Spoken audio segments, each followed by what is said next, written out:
This episode of our podcast is brought to you by Duliban Insurance. If you live in Ontario, Canada, and are looking for the best price and coverage for your Tesla, give Duliban a call at 1-855-385-4226 or visit their website at dulibaninsurance.com/Tesla.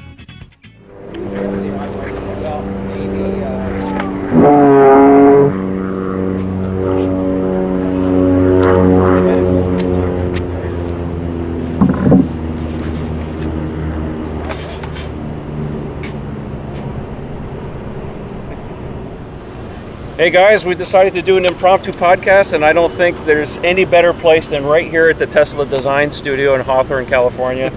And I have Ian, Mad Hungarian with me. I got Dax with me. Got Ryan.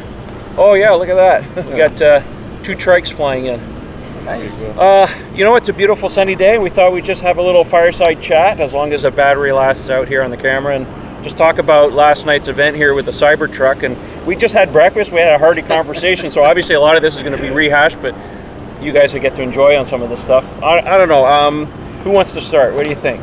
I mean, I showed up late, so I missed out the first 5 minutes or so. But you didn't miss much. I did miss much. Okay, yeah. All right. Other than the glass breaking and stuff, but that was pretty epic.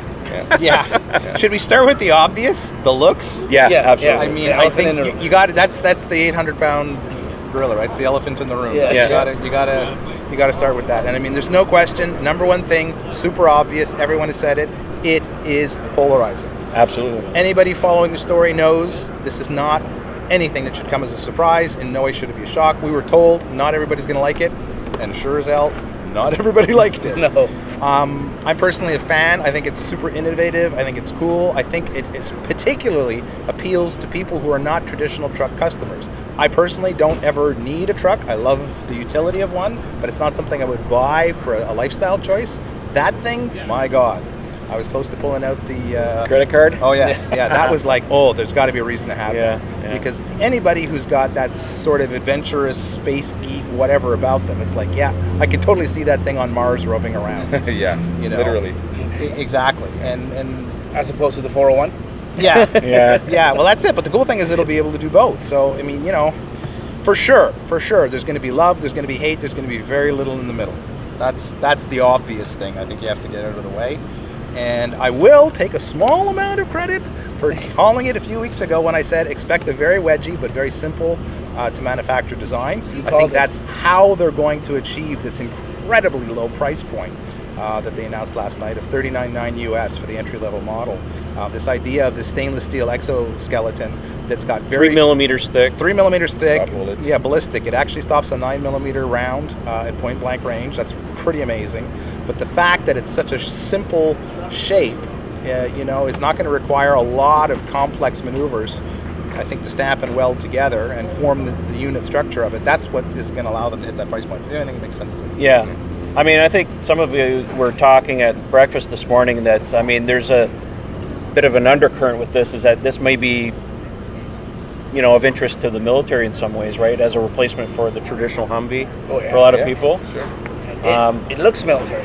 Well, yeah, it certainly does. And I think that's the point. I mean, Elon said that, you know, he's been hinting for some time now that, you know, the truck was going to look like something that came out of a movie set, right? Because how many times do you see something in a science fiction movie and you go, man, why can't I buy that? I'd love to be able to get one of those, right? Yeah. So this is obviously, a polarizing design in a lot of ways. But as I said before, you know, when you're entering a market that's absolutely saturated by the typical pickup truck, which has looked the same thing for decades, you got to stand out.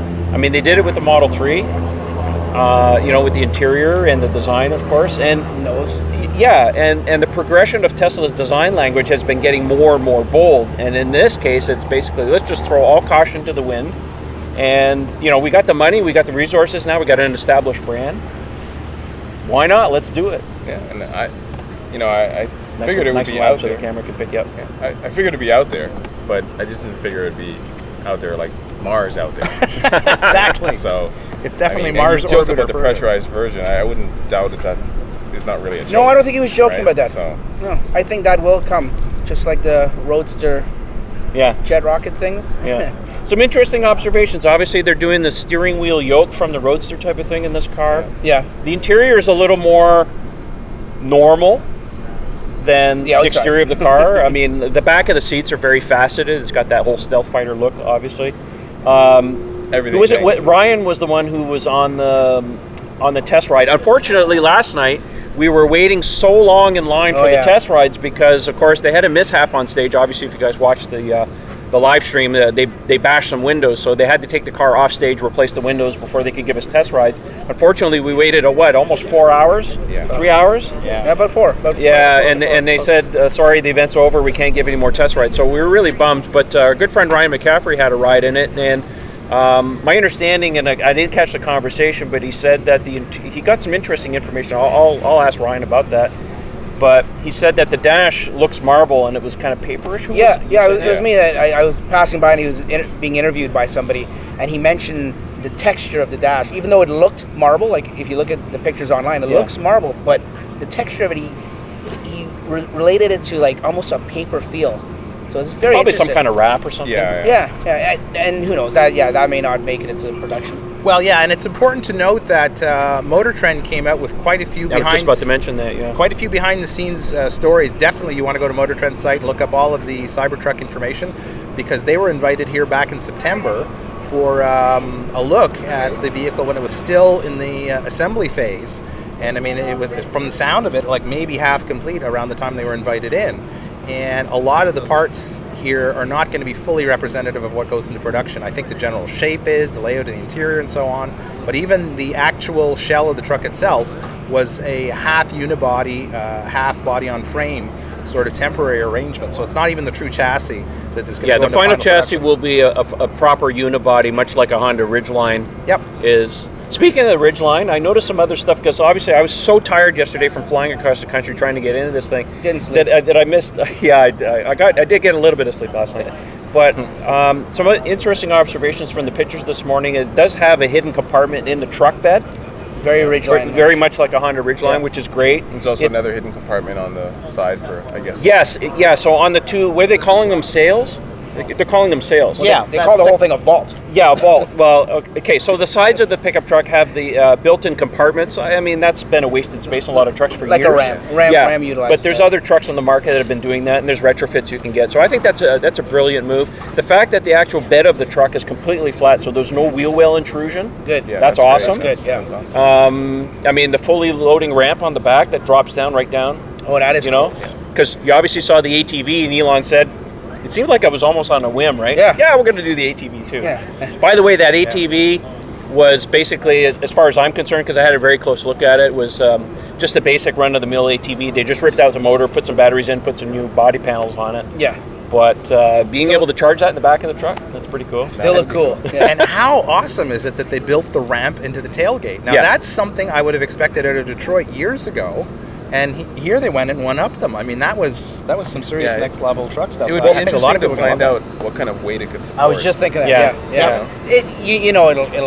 It'll be. Well, Elon did say last year, he did mention in the tweet storm that he did about the pickup truck last year, when he mentioned things like, 300,000 pounds towing capacity. It's not. It's up to 14,000 pounds, which is still right in the market with competitive trucks, right? Most of them are from 10 to 13,000. This is 14. 14 is perfect. Yeah, on the high-end model. The lower-end model, it's a little less, but I mean, the specs are right on the car. They got the pricing right. Yeah, specs are awesome. Sure. If you can get past the looks, but again, as I mentioned before, it's much like the Model 3, the early days of the Model 3. Remember how everybody lost it over the nose cone or nose cone and the single screen interior and the simple interior, and now it's just become the norm, and it's a brilliant interior. I think this truck is a lot of the same ways. Right now, very polarizing, but as our psyche absorbs it over the next couple of years, because it's going to take a couple of years before we see this production, it'll just be normal. Yeah, and they'll refine it a little more. Yeah, exactly. The thing you have to remember with this truck was very much rushed to put together, so I mean, we were talking to somebody, I forget who it was and stuff, and they said, it's a little prototypey, but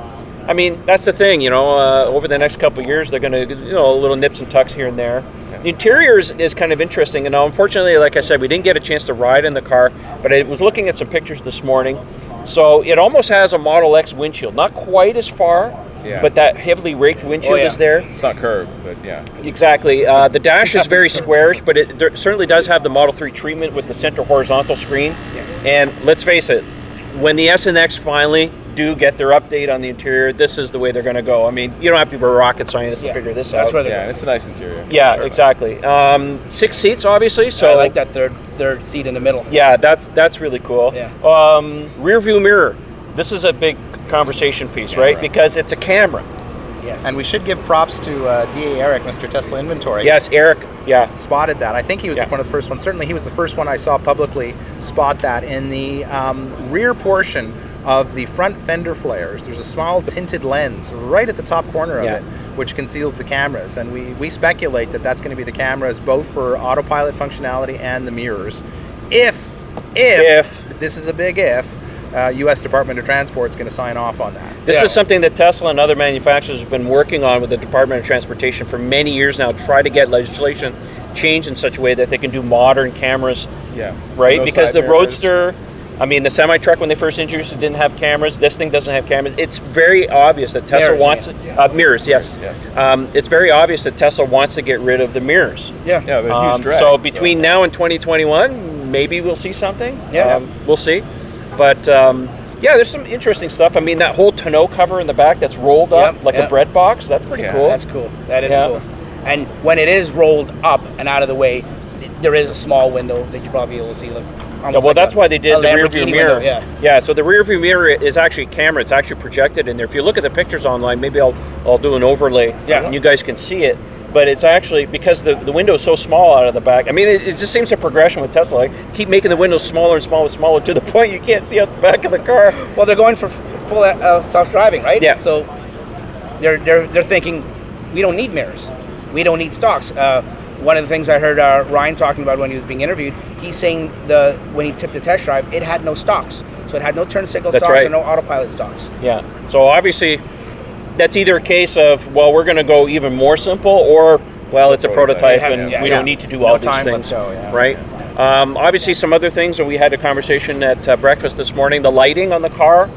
I mean, it's certainly showing a bold direction in the sense that they want to do this signature light either at the top and the front. They're very bright, but legal.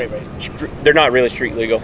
No, the problem is, I mean, they look incredibly cool for a prototype vehicle, this type of strip LED lighting, but you can see that there's some sort of a diffuser lens on the front of it, which causes the light to sort of spray in every direction, and that's never going to fly. Again, you know, federal regulations are going to stipulate that you need to aim it uniquely downwards. Yeah. So I can see them doing some type of an LED strip light, but it's going to be much more like what you see on a Model S or a Model 3, where they're directed. Yeah. You know, like some type of a focused lens. And then maybe they'll have some sort of little accent light that you can turn on, either as a high beam or whatever. I mean, I absolutely love that little tiny light bar along the top. Yeah, that's really cool. That was awesome. But there again, you have a problem in that in most areas, the regulations state that you can't have any lighting above the line of the headlights. Well, maybe that's like an off-road thing. Yeah, it's correct. like a floodlight, you know. I mean, this is it. So yeah, and you want aerodynamics because you don't want these light bars sticking out and stuff, right? No. The idea is fantastic, but whether they can actually get that delivered on the vehicle, not as an accessory. FineLab has a line of protective coatings that were engineered to protect your Tesla's paint, leather, carpet, plastic, and wheels, effectively blocking all those UV rays and environmental factors before they ever get to ruin your brand new baby. FineLab offers a complete line of car care products and ceramic coatings for both the do-it-yourselfer and professional detailers. Did we mention we also have the world's first self-healing coating? Check us out at finelab.com, that's spelled F-E-Y-N-L-A-B, to see the science behind the self-healing. Check out our product catalog and click Contact Us for a free quote from a certified installer in your area. FineLab and Tesla. We were meant for each other. All right, we need to talk about crashworthiness, right? Because obviously they make a big show on stage about hammering this thing, you know, with the sledgehammers and, of course, the mishap that they had with the glass. But was it a mishap? Oh, well, that was a mishap, definitely a mishap. You know, we had this whole conversation at breakfast about the crashworthiness because, you know, safety is the number one thing on Tesla's whiteboard when they design a car. Oh, yeah. In this case, it's like, okay, well, where do you build the crumple zones if this thing's practically indestructible, right? Right. So, I don't know. Level of road rage. And I have a theory, which is mine. All right. This theory that I have, which is mine, is that I think the material itself forms the crumple zone. Traditionally in vehicles, when you're talking about crumple zones, they have to do with the chassis. And it's usually, there's a whole set of things that come into play. You have the bumpers, which have shock absorbers built into them.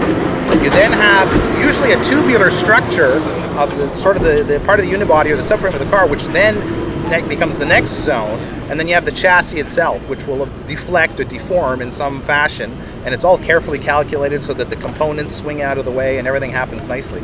In this case, since we know it's an exoskeleton design, and the strength of the material of the body itself is incredible. I mean, it's 3 millimeters thick, cold rolled stainless steel. That, I think, in and of itself becomes a giant crumple zone. The box, which is the truck's body, is in itself a crumple zone. And again, I have no basis in fact. This is me I'm just pulling it out of my butt. Literally what the man said, but I'm thinking that's how it's going to operate, because that's how they're going to get, first of all, the economy of construction, economy of the material is the strength of it, all the support, its carrying capacity, and that crumple ability in an accident, I think, is predicated on the way that material is shaped. Yeah, I remember we had talked on the podcast before, whether Tesla was actually going to do a unibody design or a body on frame. Well, now obviously we know what's going on with that. I think it's also interesting that they actually did the Tesla armored glass. They made a big deal on stage about the glass is basically, bulletproof. They sure made a big deal. I mean, that was developed for the Tesla Semi, and now we're actually going to see it in some kind of production. I mean, it'll be in the Semi first, but It'd be interesting to know what kind of safety is involved in the glass, because typically if you get in an accident, you got to be able to get out through the glass, but if it's ballistic glass and it doesn't actually shatter, then that's an interesting point. And the NHTSA might have some issues with that. They're going to have to prove, in the event you have an emergency egress, because typically you can shatter. I don't know if that's an actual requirement though, that it needs to do that. So they're going to put hidden door releases in the door like the Model 3 again? and the glass just falls out. Or some pyrotechnic charges, perhaps. Yeah, speaking of which, the door handles on this thing were very Model S, so they were completely recessed, and they touch them and they pop out. The handlers were doing all that stuff. I was more interested in seeing if they actually fixed the door seals this time around, because I have a problem with Tesla door seals in general, but who knows. From the conversations we had with people, very roomy inside, mostly because the peak is so high inside the car. Lots and lots of headroom in there. No problem for me. Yeah. It's six people comfortably. It's not tight. Yeah. What I can tell. Yeah. It's actually a really big car. I'll put up a picture here that Ian took, Mad Hungarian for scale. Yeah. It's a big truck. And then that's actually going to be an official measurement of unit measurement for vehicles. And the MH, like the AU for astronomy? Well, I think we're going to use the and then MH. You can compare it to Dax's height. That's right. Oh yeah, because Dax took a picture too. And I was like this. And I'm a big guy. Yeah. Well, it's perfect for you because you tow an RV. Yes, and that's what I was looking for it for. Like that's why I was anticipating this, and I wanted to know. Yeah, I knew the looks were going to be polarizing and out there, but I wanted to know what the specs were, because I have an RV it's about 5,000 pounds, and right now I have a gas Tacoma. Yeah. No, wonderful truck, love it and everything. Well, right now it's not like you have a choice. Yeah, exactly. Yeah. Now I have a choice. Trade, In 2 years, I'll have a choice. After I talk to the wife. Yeah. Always ask the boss first. Speaking of which, all right, who placed the reservation last night? Not me. Put your hand up. Be proud of it, Trev. Be proud of it. Two in the middle. I don't know if I'm going to keep it or not, but I figured, what, for $150 Canadian, $100 US, It's a no-brainer. who knows what will happen? I mean, if the Roadster doesn't come or whatever the case may be, well, maybe I'll just take the money and put it into something like that. Yeah. My personal impression of the car is that it's going to make really great impressions at car shows. Oh, can you imagine? Just driving down the road. You know how much I love going to car shows. If they're pulling up in this thing, like, see, that's the whole point with this thing. I mean, kind of going back to what we talked about earlier, I mean, they're pulling out all the stops with this thing. It's just like, you know what? We're just going to take all caution, throw it to the wind. Yep. When you see this thing on the roads, everybody's going to be like, what the heck is this thing? Heads are going to spin. Yeah, absolutely. And it's making a bold statement. It certainly People might think they're on a movie set, when they well, that's the whole point. I mean, how many times have we seen really futuristic cars in movies, and then just to be disappointed in the fact, well, I'd really like to own one of those things, but they don't exist. Yeah. And now we have something that we can just kind of hang our hat on and say, I own a piece of the future type of thing. Oh, yeah. Oh, you'll be driving down the road, and people will be right up beside you, videotaping you and taking pictures. We saw a little bit of that with the Model 3 when we got it early in Ontario. A little bit, but this is going to be taken to a whole new level. Yeah, this is a completely different level, and it's not the first time. I mean, there's other industries that do radical designs, like luxury yachts, for example. They're going very angle. The picture that you sent out today and stuff. So it's not uncommon, and we're seeing a shift in the auto industry. I mean, if you look at Rivian, they have a much more normal in air quotes, so to speak. RV or not RV, but activity vehicle. Yeah. And they've done something very unique with the signature lights in the front, and it's kind of growing on people now. They've done some innovative stuff with the tunnel down the middle. Yeah. So there's a lot of innovation that's going on beyond I can tow 1 ton or 2 tons type of things, right? Yeah. Because if you look at the marketing in the pickup truck segment, it's all about towing. Yeah. That's all they talk about, right? It's We got a boat, reverse thing with Ford and stuff. Speaking of which, this car about will that. have that. Yeah, we were talking about that last night. But it's gonna have it in an autopilot style. Where it seems like it's gonna do it by itself. Yeah, that'd be totally cool. And I'm curious if it's gonna be like a smart summon thing where you don't have to be in a vehicle for it to do it. I do know a friend of mine who does pull his boat out of the water with his Model X sitting in the boat with Smart Tunnel. That's awesome. That's awesome. Yeah. Because you can. Because you can. Yeah. Yeah, Can you imagine at trailer parks or campsites watching your car or your truck? Yeah. First of all, this thing just by looks alone, and then people seeing you just pull your trailer out autonomously. Yeah. A few other observations. I did take a close look at the prototype, so to speak, and there are definitely in the bed there are little doors for rails, for racks. Yeah. There's definitely a tow hook cover on the bottom bumper underneath. It's completely flat underneath. The wheel wells are completely covered inside. Oh, that's good. Yeah, so that like dirt and mud and stuff can't get in there quite as easily as the other cars. Right. So they spent a lot of time and effort making sure that things were cleaned up on this car. I mean, the aerodynamics are actually going to suck on this thing. I'm sorry. I wouldn't be too hasty about that. I have driving a a funny fridge, feeling, because no, it's a the wedge. frontal area on it is not horrific. You don't and think so? The only thing really wrong with the aerodynamics is it's very creased. I mean, there's no smooth, there's no curves in this thing at all. It's basically an aerodynamics truck. matter, but in this one, it's just like, well, at the end of the day, like how... I got money. It's going to have a better drag coefficient than any other pickup currently on the market. Oh, well, I'd put a huge amount of money on that. And to me, that's an improvement. Is it going to be Model S or Model 3 territory? Not.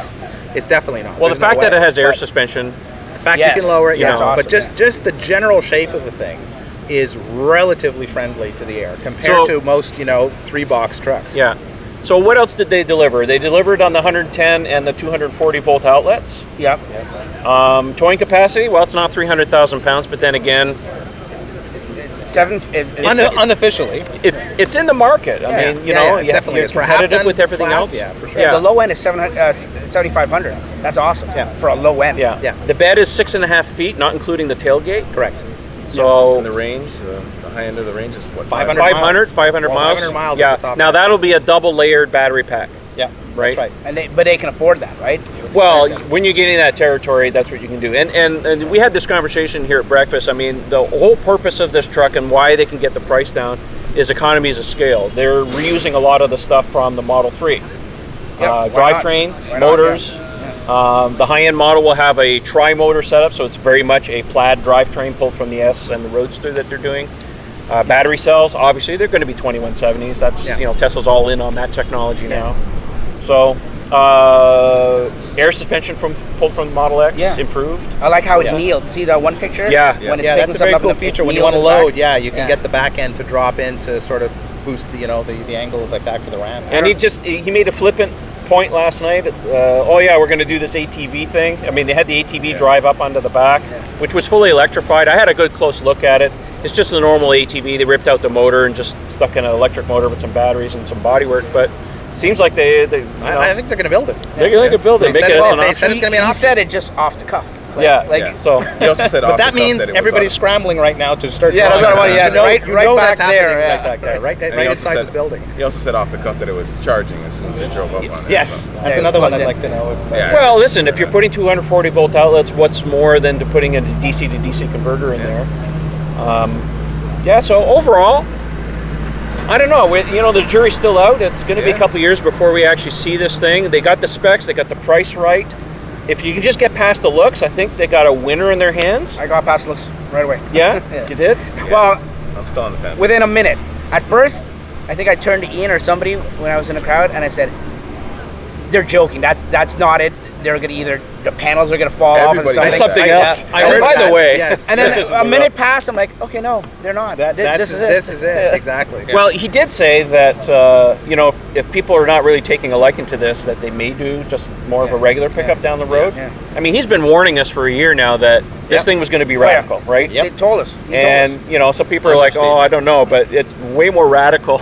And it should not go without mentioning that all of the stupid renders that have been going around on the internet were completely Yeah, out in left field. He was right when he came on a few weeks ago and say no one's close. No. Yeah, No. he was right. Yeah. Nothing was close. So I don't know. What do you guys think? Thumbs up, thumbs down, thumbs sideways. What do you think on the truck? Up, like I said. 100%. I Yeah, say, I'm kind of sideways at this yeah, point. yeah. I say thumbs up for all the I love specs. The looks, I'm still halfway. We Well- got 2 years to get used to it. Yeah, Yeah. 2 more years. Anyways, we're gonna cut it off right now. We're just having a bit of fun. We have a lunch engagement to go to, but I want to thank you for watching the podcast, and we'll have more to say about this as things develop. But Oh, yeah. so far it was a good night, and we had a lot of fun. And I want to say hi to everybody out there that we met last night. It was so nice to finally meet a bunch of people, despite my flight problems and so on and so forth. But we're hoping to see a lot more people in the future. So, anyways, really cool. let us know what you think about the Tesla Cybertruck down in the comments down below, Please. and. I'm dying to know. Keep it clean. Yeah, keep it clean, be respectful. Yep. Anyways, that's it for today. We'll see you in the next one. Thanks for watching. See you guys. See you guys. Bye.